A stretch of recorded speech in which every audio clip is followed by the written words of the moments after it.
अवनी, सबसे पहले आप बताएं, शुक्रवार का दिन है, 1 घंटा बाकी है, कैरी फॉरवर्ड किए जा सके वैसे ट्रेड्स बताएं।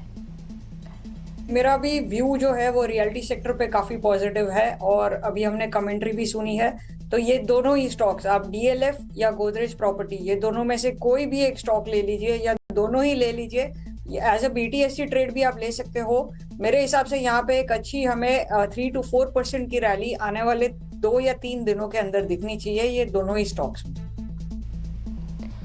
बिल्कुल, तो ये कुछ स्टॉक स्पेसिफिक आइडियाज अवनी की तरफ से। और जतिन, आपके टॉपिक्स कौन से होंगे आज? देखिए, हमें लगता है कि जो अगले 1 घंटे में उसमें फार्मा स्टॉक्स में एक तेजी हमें देखने मिल सकती है। और अगर जो मैं हमारी प्रीफर्ड पिक की बात करूं तो हमें लगता है कि सिप्ला एक अच्छा एंट्री पॉइंट दे रहा है।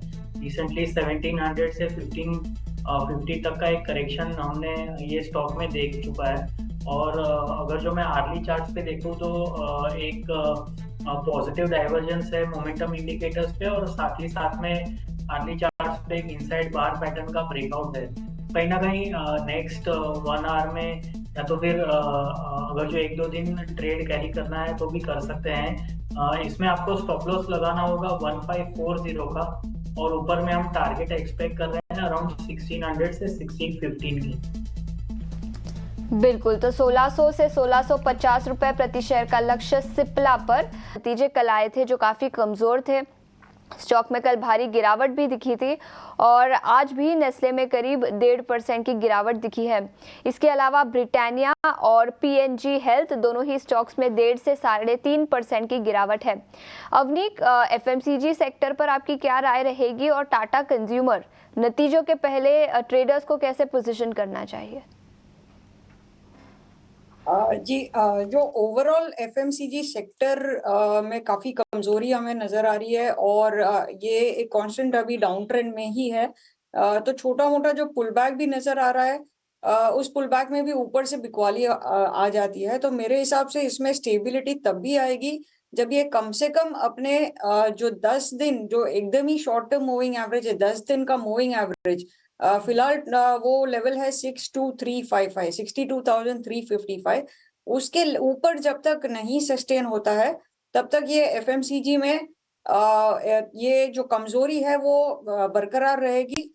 बट हाँ, एक बात जरूर है कि ये सपोर्ट पे है, तो यहाँ से शायद ज्यादा डाउनसाइड नहीं है। एक कंसोलिडेशन जोन में आ जाएगा, तो आने वाले कुछ दिनों के अंदर ये एक सीमित दायरे के अंदर ट्रेड करने लगेंगे एफएमसीजी के स्टॉक्स। तो यहाँ से ज्यादा गिरावट तो हमें नजर नहीं आएगी, लेकिन ऊपर आने में काफी समय लग सकता है। अब बात करते हैं टाटा कंज्यूमर की।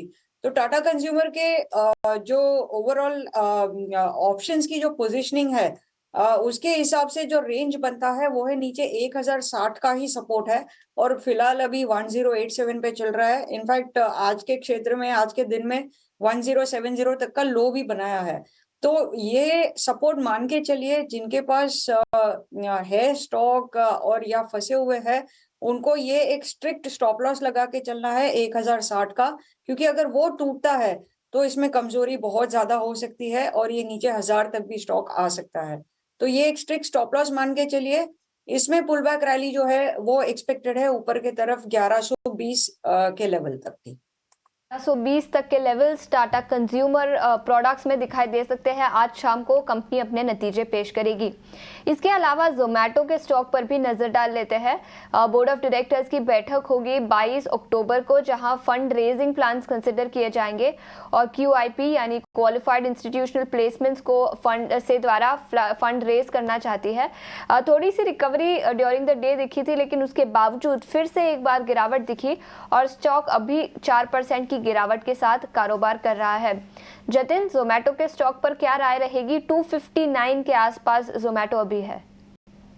देखिए, आपने सही पॉइंट आउट किया। जो इंट्राडे रिकवरी आई थी वहां से फिर से एक सेलिंग प्रेशर देखने को मिला है। तो हमें लगता है कि कहीं ना कहीं अगर जो पुल बैक जो सस्टेन नहीं हो पा रहा है तो हमें लगता है कि सेलिंग प्रेशर है अपसाइड की तरफ।